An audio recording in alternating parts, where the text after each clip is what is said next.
Whoops. What's good, everybody? We're going to go live for a moment. We're going to talk about some of the flash, some of the drama and controversy circling the film right now. So, spoilers will be part of this discussion. What's good? Concha, what's up? What's up? What's up? What's up? So, yeah, some spoilers will be surrounding this topic. So, if you don't want to hear any spoilers about the Flash, I recommend y'all split, but we're going to talk about some of the spoilers. So,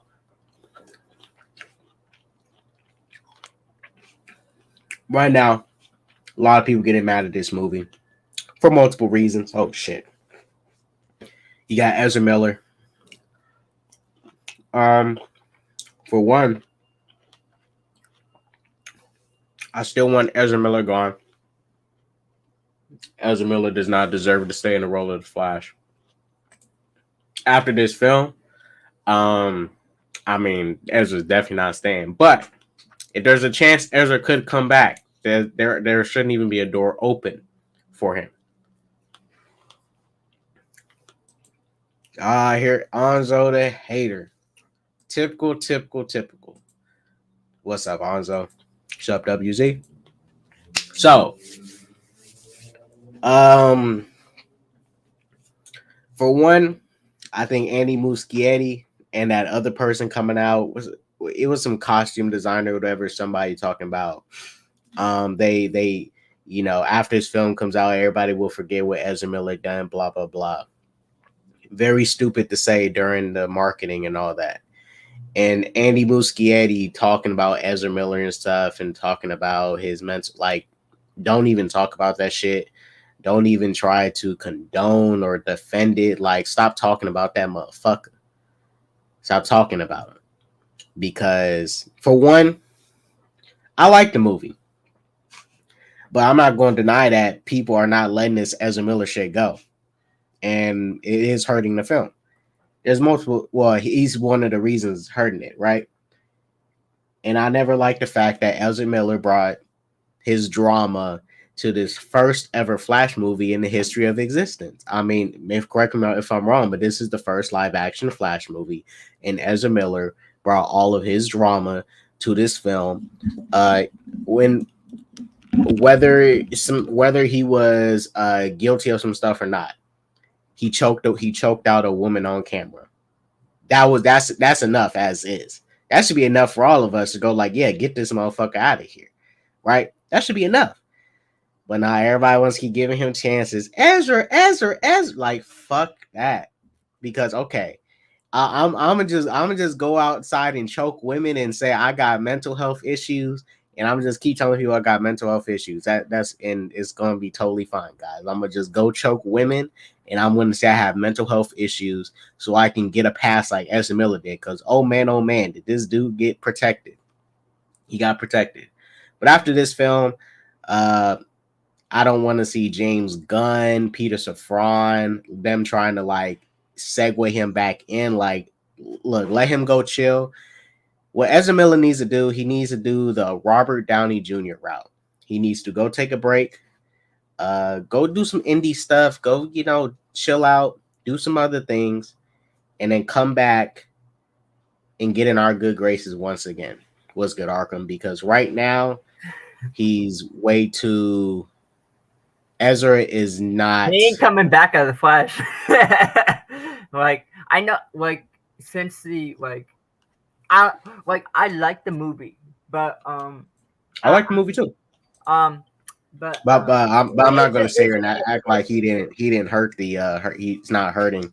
I mean, Ezra's drama is hurting this film because look, for me, real quick, I'm all over. I'm looking at TikTok, looking through Flash and stuff, and every time it's something posted about the movie, I go to the comments and I see nothing but Ezra, yeah. I feel like it was inevitable, to be honest. Yeah, it was inevitable.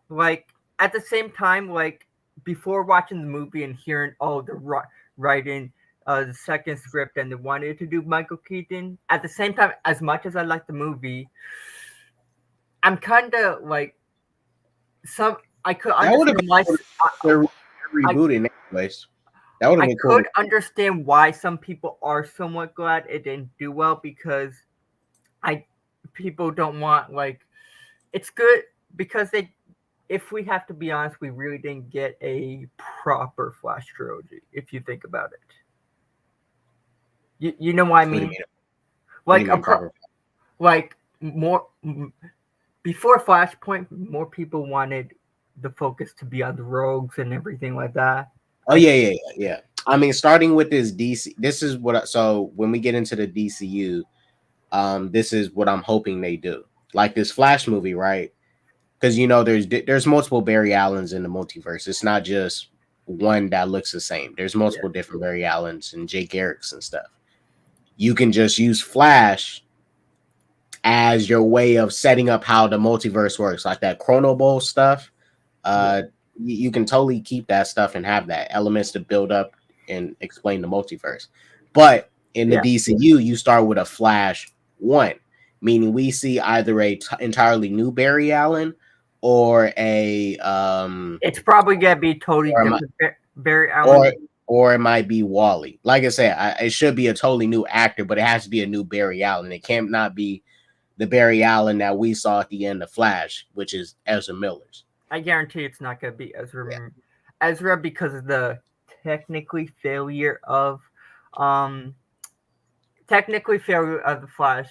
Like I know, but now hearing about Blue Beetle is actually the first DCU movie. I think people are gonna watch that more. Like I feel like people are gonna watch that more because Yeah. I'm it out is the you have to wait. You might have to wait until the box office for that one because it's a because DCU. they might just be saying that now to guarantee people go watch it. For me, it wasn't just Ezra for the situation. It's like I could understand why people it somewhat was the reboot announcement at the same time. If you have you I mean, have I'm not saying you're wrong. I'm not saying like you're wrong. But the if I'm factoring in everything, I would just say it was just the DCEU reputation. yeah Because look, ever since 2020, everyone has developed this mentality since not everybody, but majority of people since COVID hit and we was stuck in stuck in our homes for a year. Everyone really got used to watching stuff on streaming. Right. Before that, yes, we had streaming, yeah but you still had to go to the theaters to watch these big budget movies. You had a whole year of 2021 of getting Godzilla versus Kong, Mortal Kombat, these big budget movies that are Mortal meant to be Kombat exclusive wasn't to that theaters. good. Huh? Mortal Kombat wasn't that good. Well, still, you got a Yeah, big I tentpole movie that was understand. meant to go to theaters on streaming. And then now, it's not to say I'd never heard this before, but if you notice after 2021, you notice more people start saying, well, I'm gonna just wait until streaming. I'm just waiting until streaming. Trailer looks weak. I'm gonna just wait until streaming. Which they can. That's up to them. Yeah, You it's know, up to them. I said I'm picky with my money for movies now too. But everybody is becoming that way because streaming is not the new wave, right? It's not the new wave for big budget movies, but people are becoming more comfortable with just waiting until streaming. Like look at Transformers Rise of the Beast. That movie is literally releasing on streaming next month. Well, digital, meaning people can watch it for free on streaming later next month. So it's so I why could would I anybody have to go to theaters for Rise of the Beast when they can wait until July 11th for Rise of the Beast? I think it's like it depends on the movie. At the same Facts. time, for me, like I've seen a lot of movies, but it's like Later. what is a movie that I would want to waste $14 for a ticket? That it's also the ticket pricing. Like, would someone want to spend like in the U.S.? I live in the U.S. It's $14 for like a regular ticket IMAX. Like, would someone want to spend $14 on Indiana Jones? Wait, $14 for IMAX for you. Yeah, it's $14. Mine's well, I'm in SF, so it's 26. Oh yeah, Oh, for IMAX, it's 26 for IMAX. yeah. But I don't watch every single movie, and I watch specific movies in IMAX, like superhero movies. I watch those in IMAX. If I'm watching like a regular drama movie or something, I'll watch that in standard or maybe Dolby IMAX. Yeah, like the prices went up with the US. Like it was like usually $12. I think $9 or $10 around there, and not a lot of people are happy with the prices. So it's like from it all depends on the movie at the same time, and like the pricing going up and shit like that with tickets with um movies. I think it's like it all really depends on the movie. I could understand why some people would rather just wait for streaming because it's like I was gonna watch Rise of the Beast, but it's like um I don't want to spend so much money in 1 week within June. Like there's so many movies coming in June that I rather just skip one to save money because I Yeah, don't. like for example, Transformers. I regret spending money on that in theaters. I really was giving it a chance. I was like, maybe this is going to be different. Everybody's hyping it up. Maybe it's going to be different. It's Well, just sadly, I like was I was I was wrong, and I got robbed. I want yeah, my I ain't money gonna back. spend. Same thing with Indiana Jones. It's just not a movie I would see in the theaters.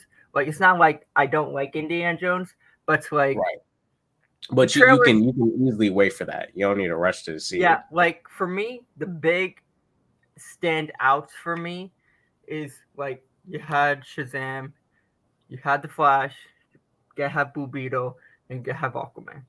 For me, those are the standouts to me to go into the theater. Right, Like the other ones that are like, do I need to buy a ticket to see? I feel like I think I could agree with some people that waiting for certain other movies just for streaming service for streaming technically. William said the Snyder Cut was only for streaming. Yeah, it technically, if you discount this, you factor in everything. That's another big budget film that went to streaming.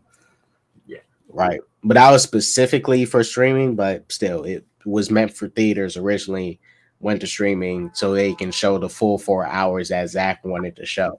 I don't think you were gonna be able to show the 4 hours in a freaking movie theater. Like I feel like when it Now, comes unless somebody paid, some people can like exclusively buy and then you also have to they can factor buy in a screen. you also have to factor in the times too. Like when movies have specific times for movies and stuff like Right. that. Like 4 hours is a lot, and that then it's like how are you going to get different times for people to watch with that? And I don't think the movie theaters would ever cooperate with that because it's just too long for people to watch. Right. That's two movies in one. Spider-Man Into Spider-Verse got my money to watch in IMAX. Yeah. I have not seen that movie in theaters yet, but I'm about to go spend my money on Flash this weekend. I thought you did. Oh, I seen Into the Spider-Verse. Well, I seen it. Oh yeah. Yeah. Also, Transformers 4. I'll never watch another one of those movies after. Transformers 4 was pretty shit. 2, 4, and 5. 2 is a guilty pleasure, but script is not good. 4 and 5, atrocious. Yeah. Like, 1 and 3 is the only ones I like of the Transformers movies. Hi, K-Dots, how was your vacation? It was cool. Wish I can go back to it.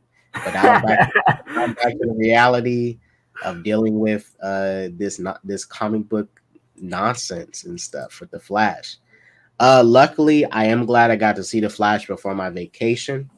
Now we are going to talk about the other stuff and the dramas around it, but I want to bring up something else about this film that people are criticizing. Now, I totally understand people's feelings about CGI and stuff. I totally understand that. Do not get me wrong. I respect it. Even I have issues with CGI. yeah. But let's not act like people didn't let CGI slide for movies they like because they found the story outweighs the CGI. Now I think The Flash, in my opinion, has a really good story.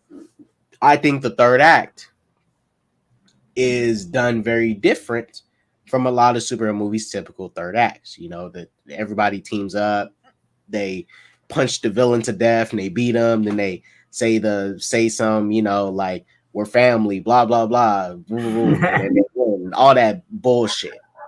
And the way Flash ended, you know, that was not your typical because you know when Barry was talking to younger Barry and he was telling him, you know, not every problem has a solution. This is what it is. We have to let it be this way. It's a This is fixed just point.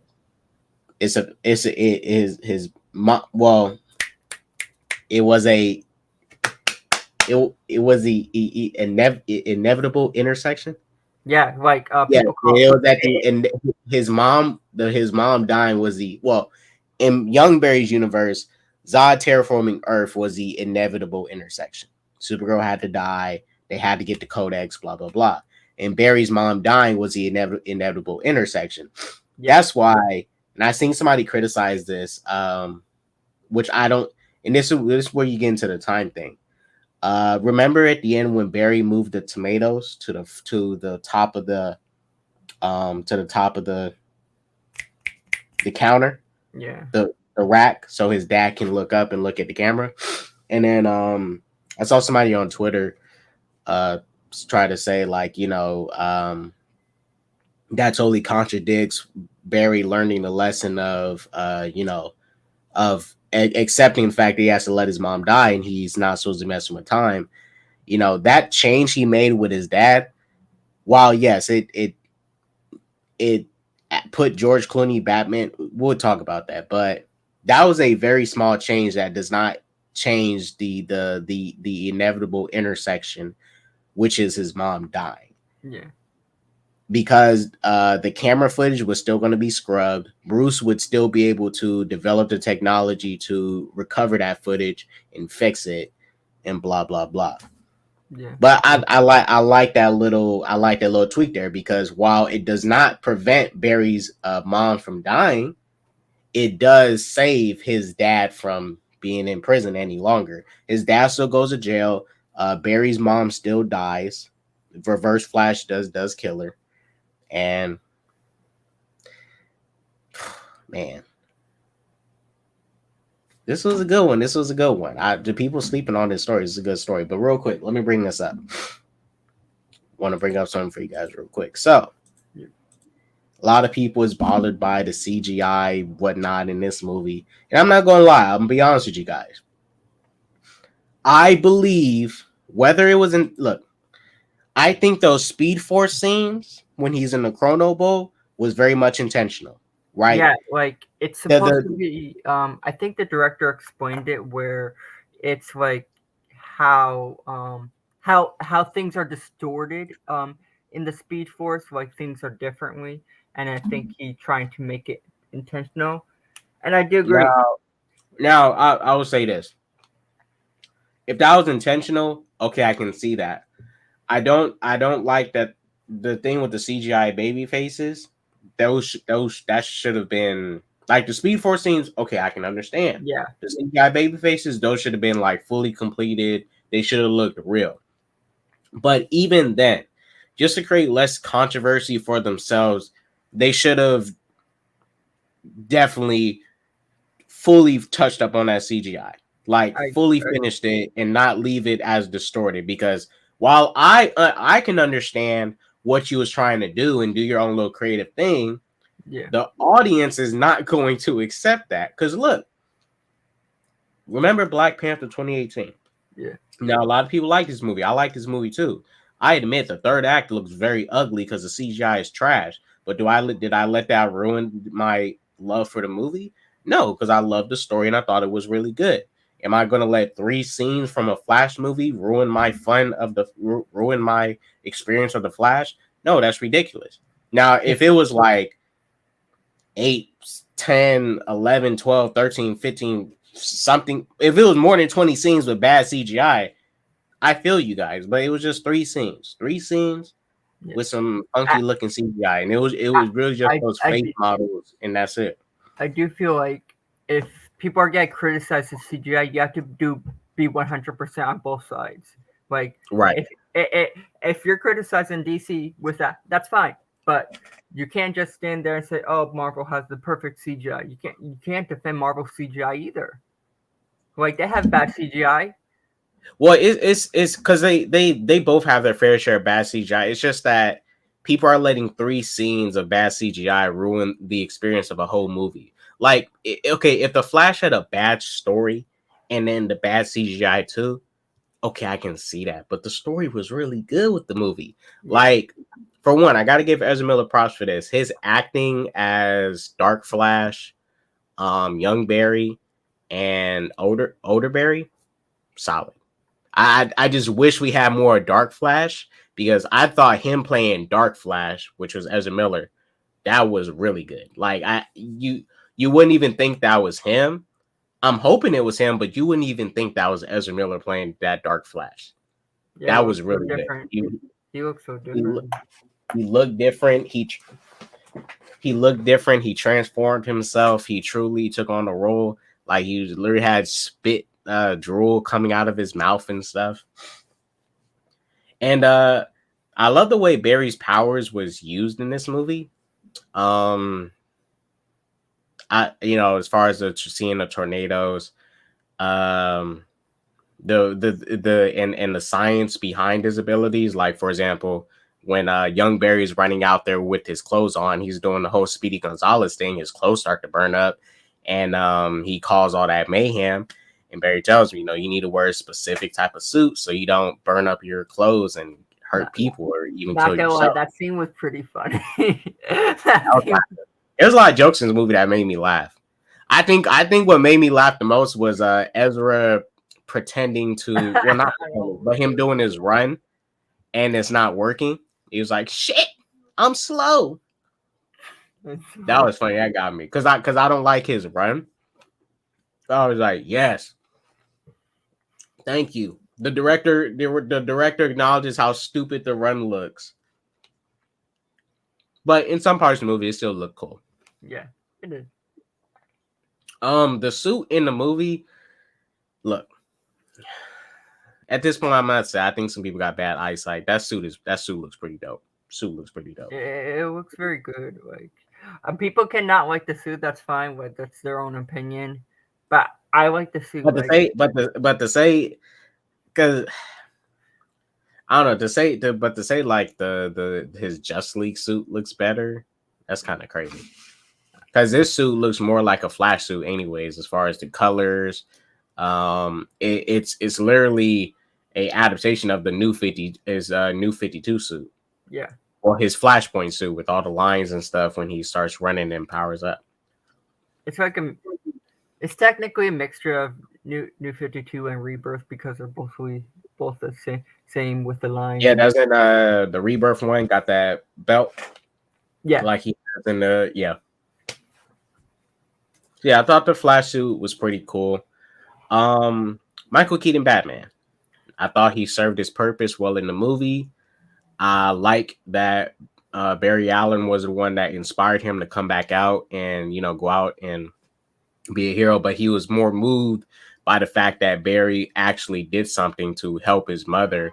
And Batman these past couple years was using crime fighting as this weird way to try to like get his parents back, in the sense like he's not going to get his parents back, but that was his mission, to honor his parents and just hopefully get some fulfillment from it, and he never really got it. And Barry was the one who inspired him to come back out, put on the cowl, and help out, try to save his world from ruin. But Michael Keaton Batman, those fight scenes were awesome. At this point, Michael Keaton Batman has officially went back up in the ranks. Andy Muschietti, anyone who says he cannot do a Batman movie, you are insane. He handled Ben Affleck. I didn't like Ben Affleck's suit in this movie, but Ben Affleck is Batman as far as using his gadgets, the motorcycle, gliding, fighting in the car. He handled both of them perfectly. I think my favorite scene of Michael Keaton was when he was putting those bombs on Nemec's bat, and then I saw that. He slammed the bomb on his head. Nemec threw him on the ground, and Batman stood up, and the bomb blew up and he knocked him out temporarily. I thought those were some pretty badass scenes. Michael Keaton was dope. I just needed one more action scene from Michael Keaton beating up some regular henchmen in this movie. But that action scene he had, now that was Arkham Batman. And when I say Arkham Batman, I mean like fully spamming your batarangs to take down enemies. He had ricochet batarangs. Those ricochet batarangs were awesome. I love those.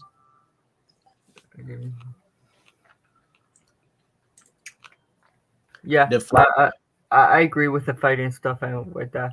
Like, I'm excited with the fighting aspects, what he's gonna do with Batman. I think Andy Muschietti is gonna do like a great job for the Batman movie. Like, after watching this, you have to be insane not to say that he's not gonna be good directing Brave and the Bold. I think he'll do an amazing job. Yeah, I think he'll, because you have a director with a horror background, who has an eye for Batman action. When I say has an eye for Batman action, if you look at the Michael Keaton action scene, we know that was a stunt double in the suit, same as Ben Affleck for the warehouse scene. It was a stunt double. But when he was fighting in that scene, like the way it was shot, it was barely any jump cuts. It was a kind of a wide shot action sequence for a moment, but he directed that very well. You know, he captured the action very well. And mind you, he couldn't move his neck. Remember that. He couldn't move his neck. Yeah. He did all that and couldn't move his neck in that suit. Keaton's the GOAT. You got to give it to him. Keaton's the GOAT. He got the best bat wing, the best Batmobile. Haven't seen his bat cycle yet, but damn, shit. I could agree with Antonio. He said Andy wrote Keaton better in the Flash than the Burton films. I kind of could agree with that.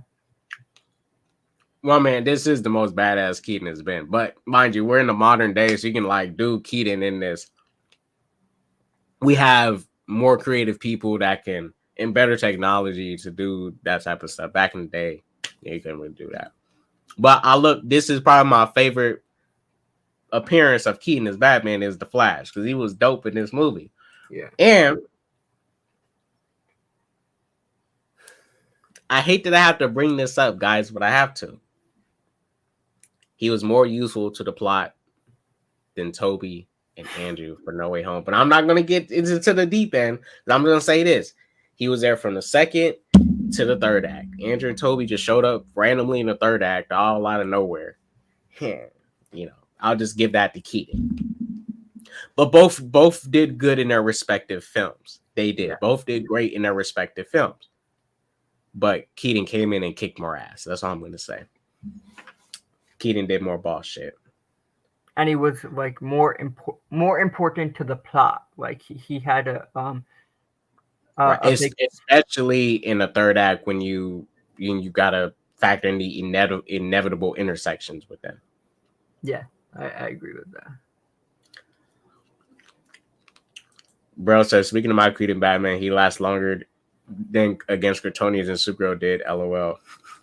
Because Batman is because Keaton used the "because I'm Batman" powers, and Supergirl, she got her ass kicked. I like Sasha Calle Supergirl, but she got her ass kicked, which is good because you know Zod is no slouch. But damn, he killed her. He killed her multiple times. It just tells you that like she is not more powerful than Superman, and it's like this world is doomed without Superman. Right, that's just crazy how everybody was worried, like, oh my gosh, Supergirl's gonna be stronger than Zod. Oh my gosh. Nope, she literally got her ass kicked. Yeah, and like I like the fact that you find out that Zod killed Kal-El and like she's the only Kryptonian. Like yeah, and if like I said, because I kind of have my it's a different universe. I'm not going to dive into the specifics. It's a different universe of how things happen. That's it because that shit is real. That because I'm Batman shit powerful. But we got, but I will say this: Keaton didn't exactly have plot armor because as soon as Namek slammed him down, he died. He was done. He was done. But he stood proud and got his last hit in. But still, he did have those because I'm Batman powers. Keaton didn't have the traditional Batman plot armor because he died from getting thrown by that brute. LOL. Yeah, he had it for a while though. But I think the way to utilize Batman, him fighting in his Batwing, doing the leading the ships away and then using the gadgets to grab them by the rope and then ram them into that little into that rock. Dope. I thought stuff like that was perfect of how to utilize Batman in that sequence. Having him fight from the air, be tactical, that was perfect. He wasn't down there in some super suit punching Kryptonians and stuff. And that's another thing I like about the third act. And this movie throughout, older Barry teaching young Barry throughout this movie actively how to be the Flash. And then it plays into the ending where Dark Flash, young Barry becomes obsessed with trying to fix this to fix the intersection that he's stuck at. And he tells older Barry, like, I am the Flash. He said, you came to me, told me I was supposed to be a superhero, you gave me these powers and you want me to not do anything about it. And older Barry showing younger Barry actively throughout the movie how to be Flash, telling him all the tricks with their powers, phasing. And younger Barry was learning a lot of stuff pretty quickly, like the phasing. He learned that instantly and caught on to it pretty well. And in that third act, where they tag teamed, great use of their powers. I loved it. Yeah, I really liked how they did the tag team. I like how like younger Barry what was obsessed after finding out uh his mother dies, finding out that like he has the obsession of saving everyone, and you can't save everyone. Like Right. and he slowly, like, you see, like, every time he goes Speed Force, he has those shards in his shoulders and everything like that. Like, he's slowly becoming a bad guy. Yeah, I thought that was, and yeah, the way his armor got created, I thought that was interesting because him trying to go back there, and mind you, this is a Barry who also does not understand time, still doesn't fully understand his powers and everything, and he's just going in there blindly by himself to try and stop this incident from happening, and he's phasing and getting these shards stuck in his body and everything, and he's the wash, rinse, repeat is going to make you insane at some point and have you acting like that.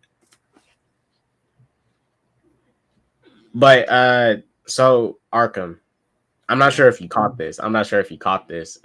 Dark Flash said the line. He said the older Barry, you are my hero. Now, Oh yeah, I heard. if you know that, you know who that's actually meant for. Yeah, I think so. Yeah. Reverse Flash.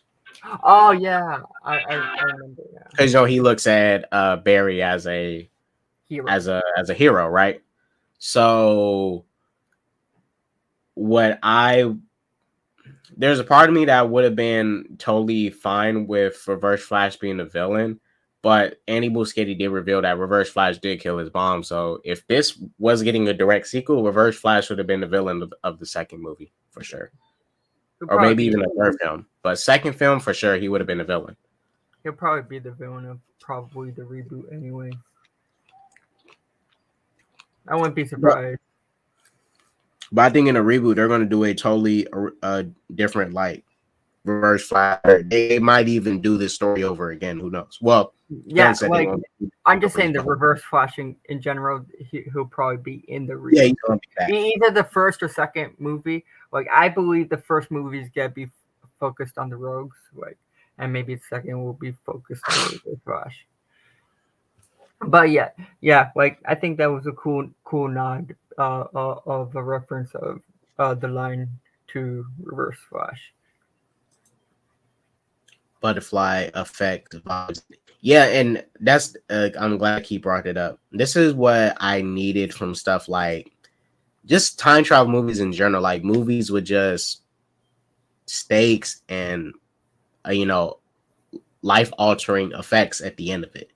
Butterfly effect. Once that movie ends, it is not the same as when it began because the character goes down nothing but hell trying to recreate a situation to be back at a point where it was, and he just keeps changing it and changing it and changing it, and it keeps getting worse as it should because you're playing with time. You think it's going to be perfect when it's not.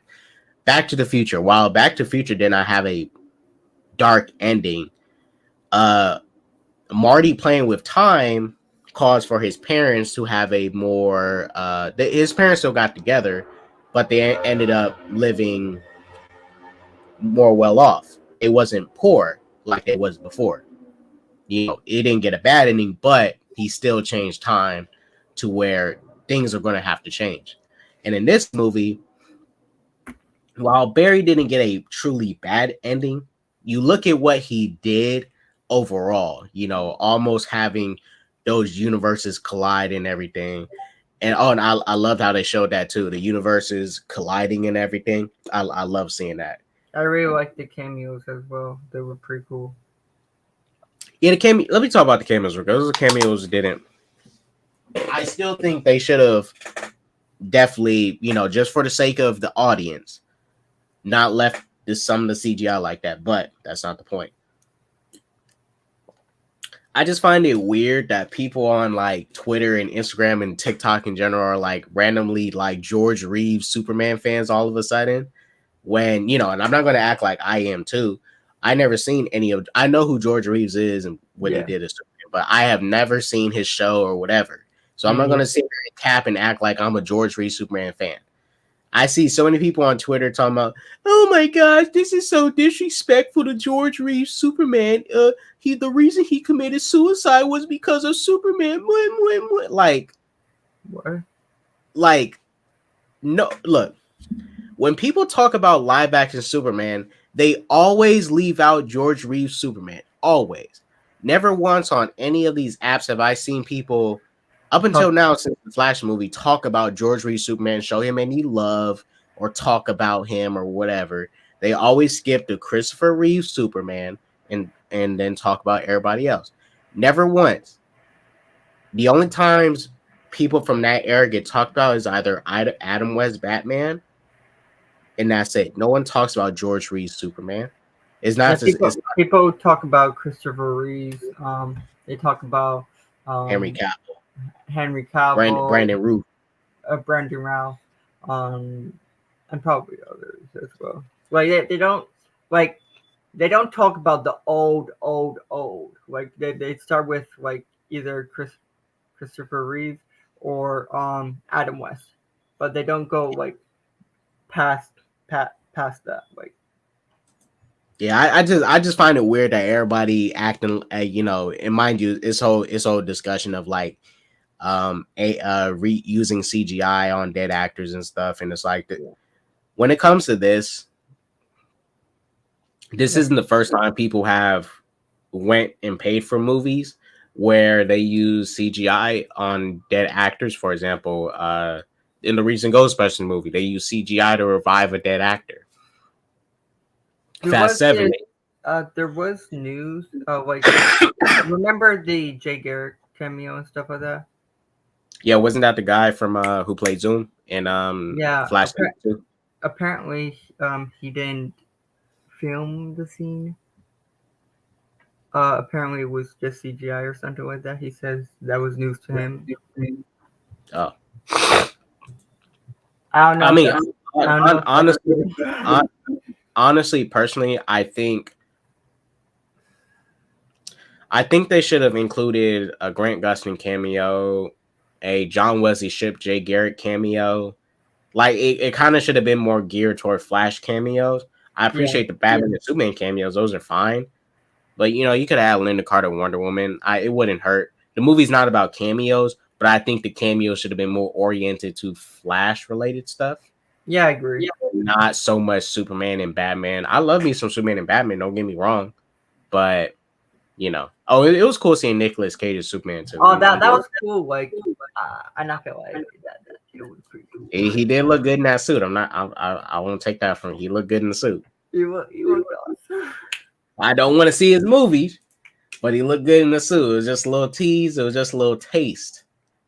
But more variety was needed for sure. Like Grant Gustin, not saying he had to come in there and shake Barry's hand. Or honestly, this would have been kind of like super like cameo fest. But it kind of would have been nice to have a scene where you have Grant, Jay, young Barry, older Barry, all like end up in the Chrono Bowl and stuff, and then they're all trying to like talk to young Barry about messing with time and shit and why it's wrong and why they gotta just let stuff happen the way it is because that's fate. But that's like super too much No Way Home. No Dean Cain. I think Dean Cain has been saying some very controversial stuff politically, so I think that's why they didn't include him. Yeah, that's probably also Only Nick Cage and Helen Slater filmed theirs.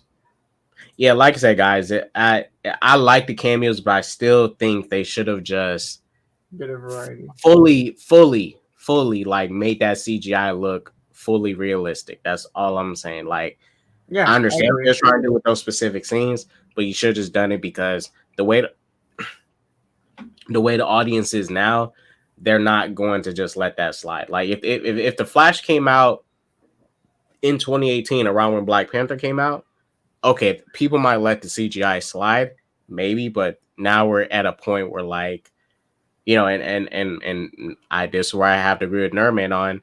DC needs to start like really like you cannot let the competition release this stuff before you. Like Swamp Thing, right? That's going to be a horror movie, a horror comic movie. They need to get out Swamp Thing before Marvel even puts out a horror comic book movie. Like they need to get theirs out.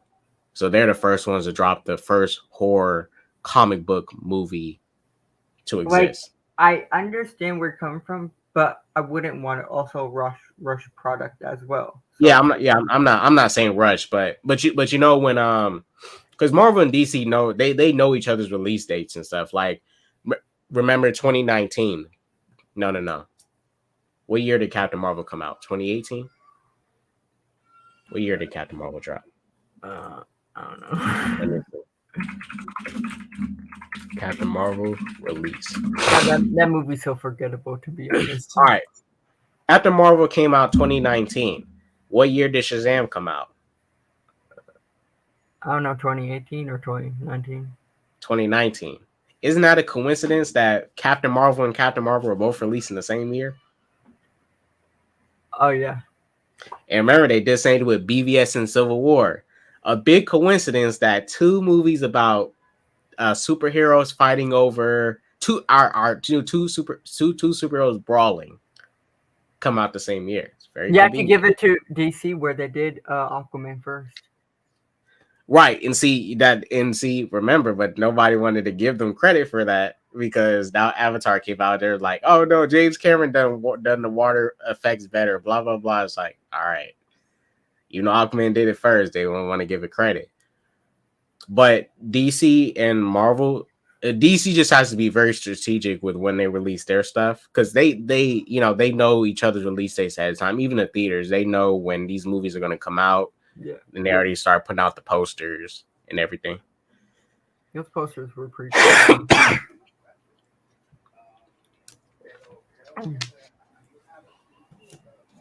The one thing that I am happy is DC never does freaking AI shit. Don't get me started with that shit with Marvel. Yeah, we'll talk about that in a bit. That'll be the last topic. We only got 2 topics flashed in this. If I had any dislikes for Flash, guys, I would just say the CGI baby faces and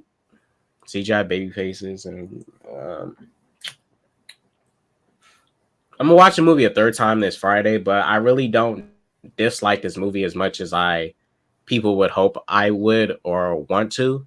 But I'm not gonna lie, to some of the CGI just throw me off. Other than that, It's I like mostly it. just the CGI, basically. It's really just that. Other than that, the thought the story was solid.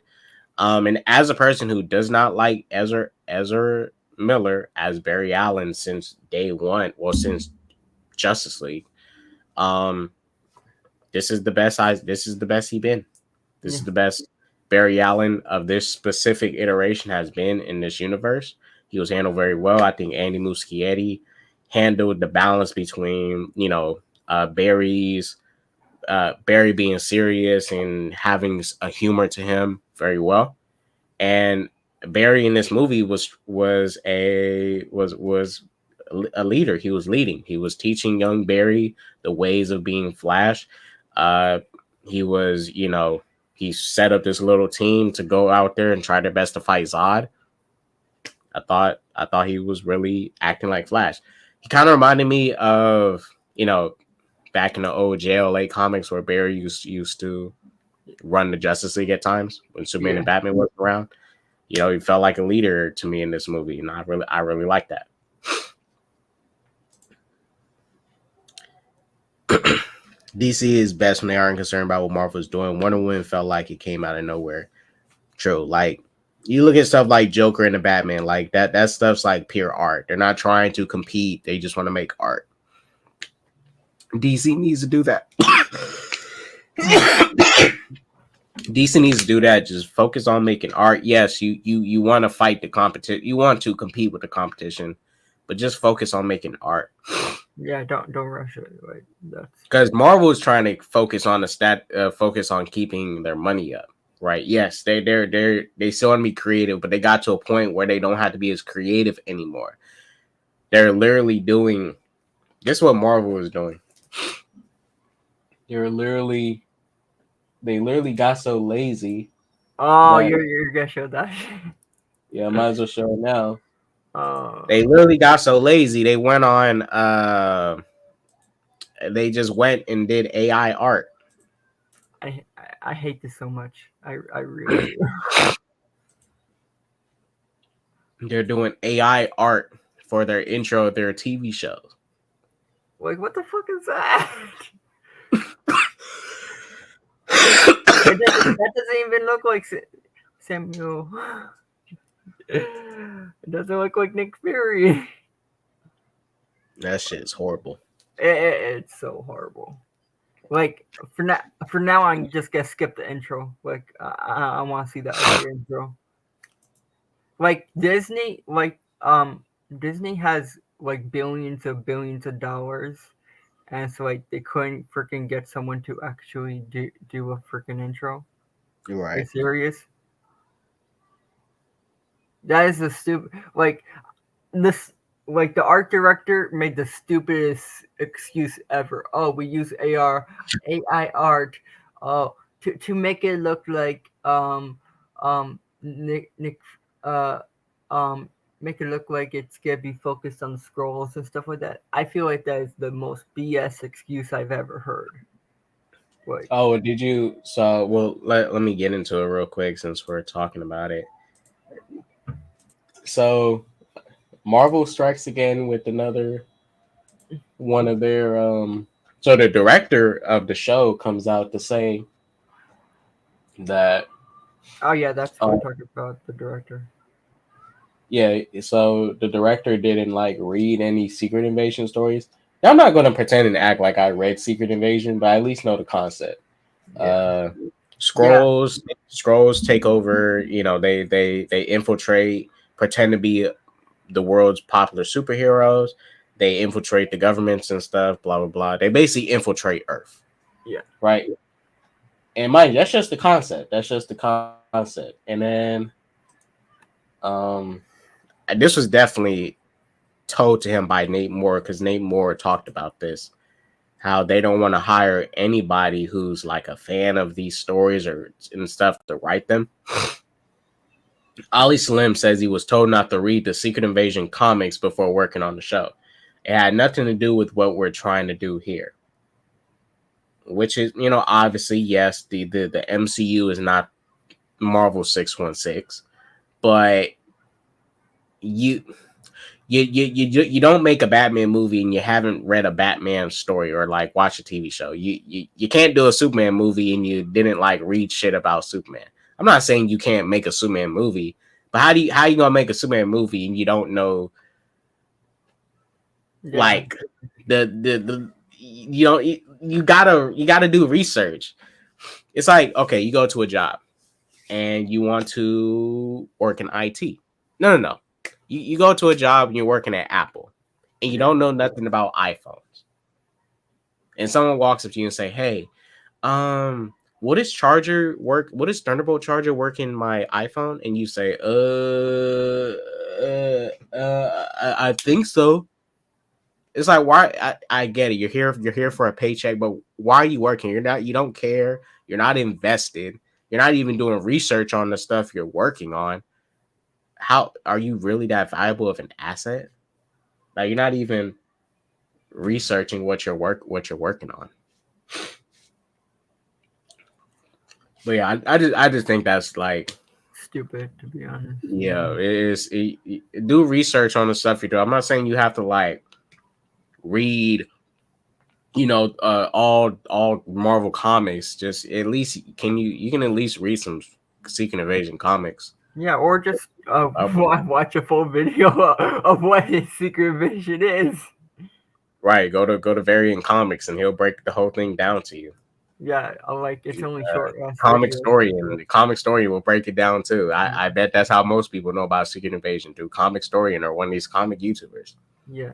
Did you hear that some people are actually defending the AI art?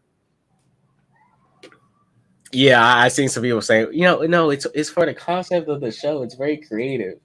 Like, I mean, I would agree. I would agree if this wasn't so ugly, but this is ugly.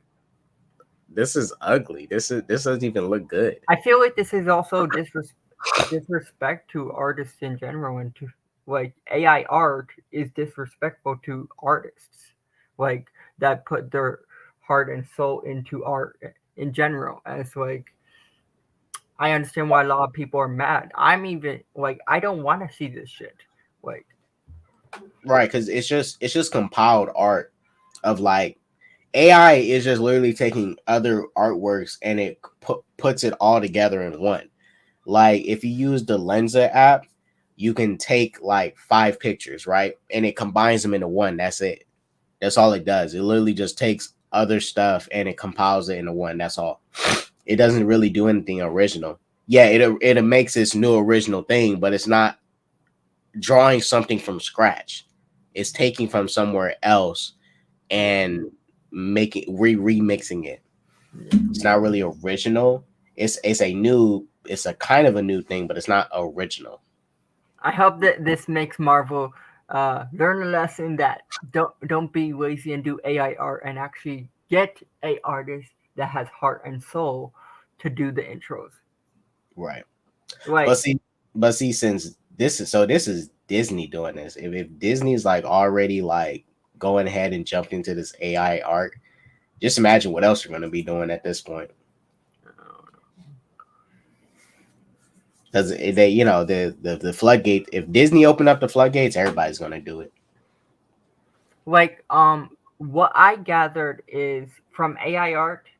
I know, like, we all know the strike shit and stuff like that. It's like, I don't think a lot of people are gonna work with them because they have it, writers and shit like that. Or I think even directors, like even writers specifically say that they won't work for someone that does AI stuff. So like, if they could continue it, the strike can go on longer. Right. Well, because at some point you might get, and that's why. Real quick, I'm not sure if you've seen it on TikTok, but somebody talked about it was specifically going back to the Flash movie that there was part of one of the VFX studios that worked on the Flash, and I think honestly I even think these visual effects studios, they need to unionize and go on strike too, because the way we're getting these movies, not just Flash, But like with the CG and stuff and the way they're pushing this stuff out, like Marvel, with the amount of stuff they're releasing, there's no guarantee we're going to ever get truly good visual effects again from a lot of these projects because they're so spread out. They have so many that is slated to release, and these visual effects artists only get so much time to do it. And then, you know, when they come out, people are like bashing on these visual effects artists, and it's like, it's not that they can't do the work. They can do the work. They don't have time to do the work because they got all these other projects that they have to do. And you know, a lot of blame is getting placed on people that it shouldn't be given to them, when it's actually these executives and stuff at these companies going like, we want you to release this, because they don't, a lot of them don't really care about the visual effects. They just want to make deadlines, gain profit. That's it. They don't really care about all the little stuff like the art aspect of it.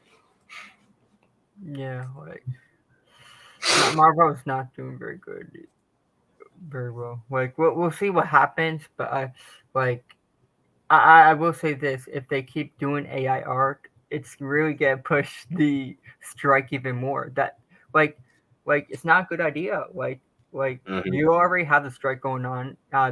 It's going to go even longer if they could keep doing this. Like Yeah, doing this is going to piss off the writers more, because like, if they're doing this with TV intros, imagine what they're going to start doing with scripts. They probably already are. I mean, everybody's already using Chat GPT to cheat on essays and stuff. Not saying I am, but that's what yeah, I people don't use do it that for. shit. Like you have But to be.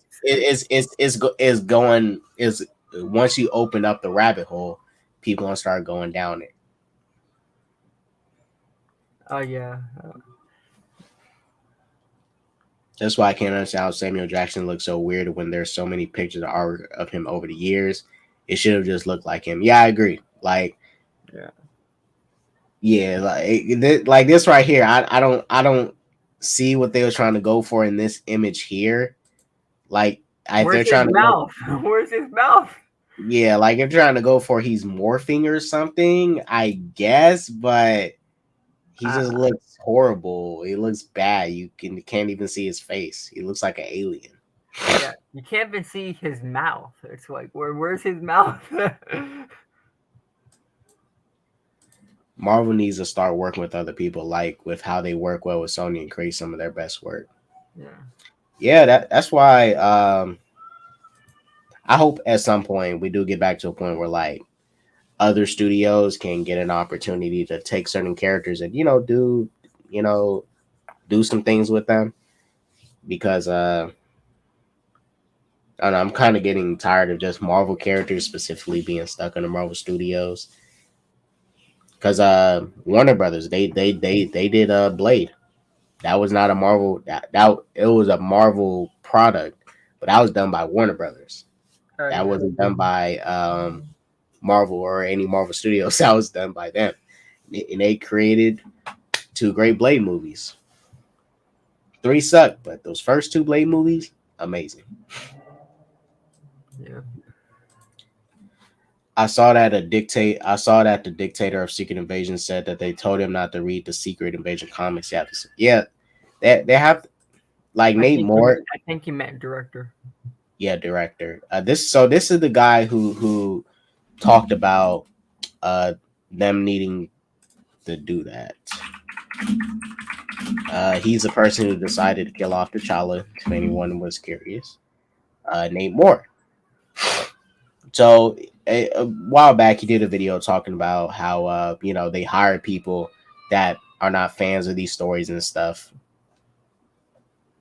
to come write these movies and direct these shows and all that. And I just think that's, I'm not saying you need to be like a geek about it, but you should just research stuff for going into it. It's, imagine if I came on a stream to you guys and I'm talking about domestic violence and I didn't do any like research into domestic violence, and I just randomly I didn't know what domestic violence. Let's say I didn't know what domestic violence was, and I talk about domestic violence, you know, that wouldn't be a fair stream to you guys, because I should at least do some research on the topic before I start talking about it, so I'm not as clueless, and it can provide for a more healthier conversation. that we're all going to have. Going into it, not knowing about it, and I'm just randomly talking about it as if I know, it's kind of disingenuous. Because I imagine when there's interviews comes out, I feel like the director is going to contradict himself and say, "Yeah, I read Secret Invasion issue 2. Yeah, and I pulled inspiration from this, that, for that. Yeah." Or you can just be like the Halo writers and yeah, be like the Halo writers. Not even play any of the video games and just make a Halo show. Oh, the Halo writers. Oh, are you talking about the show writers?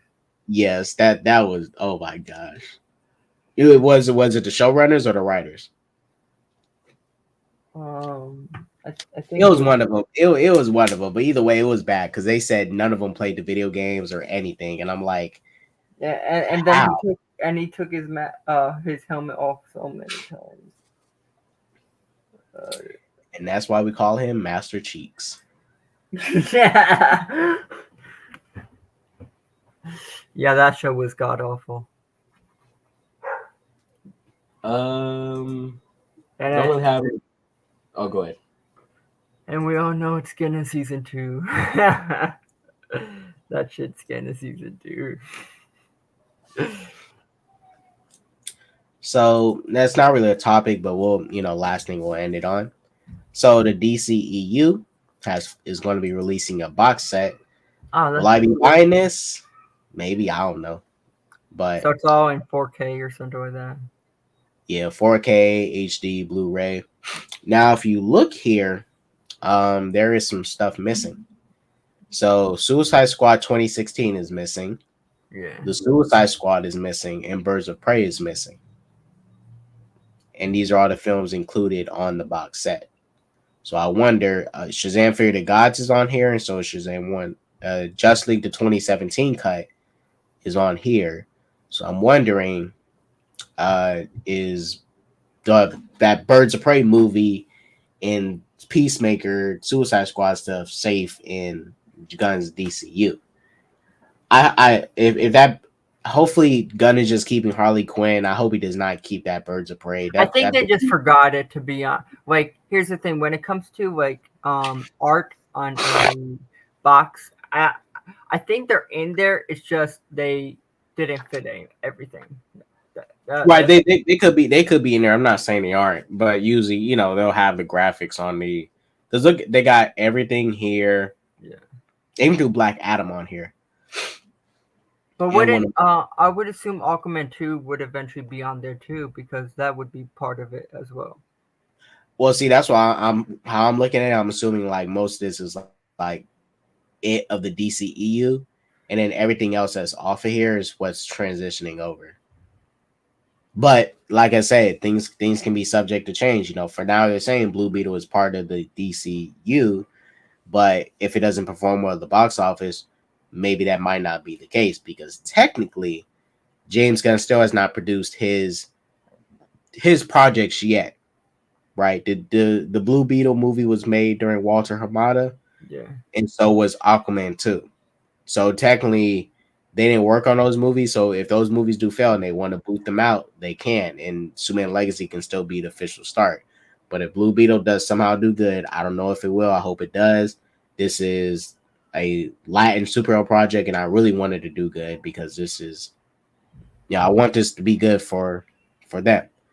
Um, if it does well, it can stay, but it's no guarantee. But hopefully Zolo as Jaime Reyes does get to stay because you don't want to waste an actor like that. But yeah, guys, this is the DCEU. Some good memories here. Well, to an extent. I won't miss most of it. I'm only gonna miss like Wonder Woman 1, Aquaman 1, The Flash, Shazam 2, Shazam 1. And that's about it. Everything else, me. Yeah, like if I had to say what my favorite DCU movies, or DCEU movies, it would be Aquaman. Wonder Woman was pretty good. I like The Flash. Shazam, I really liked. And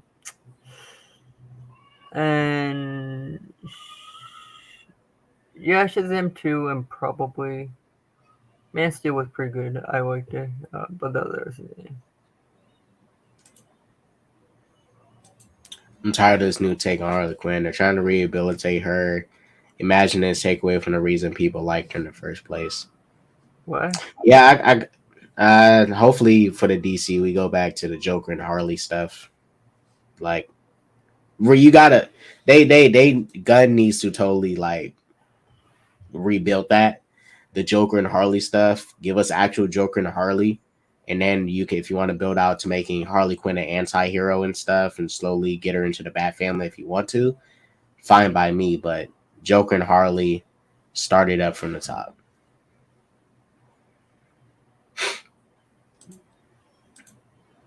I don't know if I agree with that. I agree with the Joker and Harley thing, but I don't think the What do take you want her to be in her anti-hero phase in the like ECU, or still in her villain phase? like Six is like you can progress her. I don't know how he's get tackled, but like you can do with the Joker and shit like that. Then progress to the um anti-hero phase. I really like how she's an anti-hero in the comics. Like it's how it's written, it makes it very good. Yeah, I'm not against it. I'm not saying she needs to stay a villain forever because you know she's technically a victim. She does have her fault. She was a bad person. Don't get me wrong, Yeah, but she was a misled. villain. She was misled, taken advantage of. You know, I manipulated.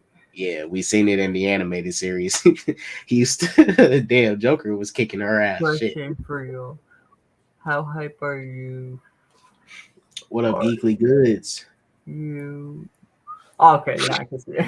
Are you for James Gunn DCU? If Uh, I'm hyped up for it, but if at all.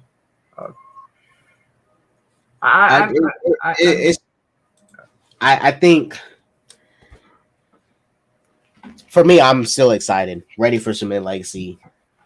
Gunn just needs to he just needs to stop with the little confusing messages like saying Superman Legacy is like the first and Blue Beetle's, like just say Blue Beetle's the first. But I know he's because it's still that PR stuff because you have to still say it's connected just so it can guarantee some success. But if it doesn't, then you have to drop it. But I a think what lot he of stuff mean what I sleep. think what he means by that, what he means by it's first, is it's the first movie that's being produced by DC Studios. Yeah, for sure. So like I think he should have said that, but like these Yeah, other yeah. I think these he should make that very clear. Make that like that because I agree with you. I think that's what he's saying, and I think he should like definitely imply that more. Like this is our first because project on the rise. the Flash, all these movies weren't technically made by DC Studios because it wasn't set a separate studio. Right. So um, yeah, like I think he's gonna be more transparent once all these freaking movies are out. I think right now he's just like, if he says something, if he says something, it might hurt uh, some of these movies, and I understand why he doesn't want to say anything right now. I feel Right. like after these movies are out and they're done, no matter what happens to Blue Beetle or Aquaman, I feel like there's going to be more transparency. Yeah, that's why I'm glad this is the last year of these last two movies. I'm so glad. I'm just I do think we'll get something in San Diego Comic Con, like not like full transparency, but like news and like news. I think we're gonna get the Superman reveal. Yeah, If Superman. anything, if they don't want to show anything, show us who your Superman is gonna be. I think that would be the best thing. You bring out your Superman actor, present him. I think that would work. Just present your Superman actor for us. Yeah, I agree.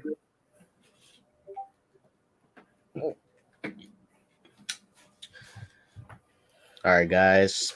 I didn't really have nothing else to say. Yeah. I'm pretty much done. I got to get some rest. Kind of feeling under the weather. Arkham, was there anything you had going on? No, not yet. Like, I'll probably do something on uh tomorrow. Maybe some comic book talk. But that's it. Cool. You guys catch Arkham at Arkham Unlimited now. Yeah. No longer Arkham Gaming. He is now Arkham Unlimited. You can catch him there. You guys know me. I'm here all the time, 24/7. Content will be coming back. Do not worry. Well, I'm back now from my vacation, but content is back. And my strike ends in, actually, let me show everybody. So my strikes end in, I think, 3 days. So I got 3 more days and I'm out of YouTube jail and I'm free to frolic and do as I please. You got a strike? I got 2. But What happened? It was for some Shazam Fear of the Gods videos I posted. Was it like spoilers or something like that? Nah, it was literally clips from like promotional TV spots that they dropped. Really? That's stupid. Yeah. You promoted their shit. And then there was the same shorts I posted of the official promotional images they posted. Other channels had them posted too, and they didn't like take them down or nothing. They left them up. I was like, really? Okay. I see how it is. Yeah. But it's all good. 3 more days to go. You know, by the time Monday hits, I'm safe. Then the strikes vanish away or something like that. Yeah, they go away, so I don't gotta like worry about YouTube like taking out my channel out of nowhere. Superman is gonna be Sean Gunn. Only I wish. All right, you guys, we're about to head out. Thank y'all for watching. Goes for that peace, love, positivity, all that jazz. Don't do drugs, and like I always say, you guys, deuces.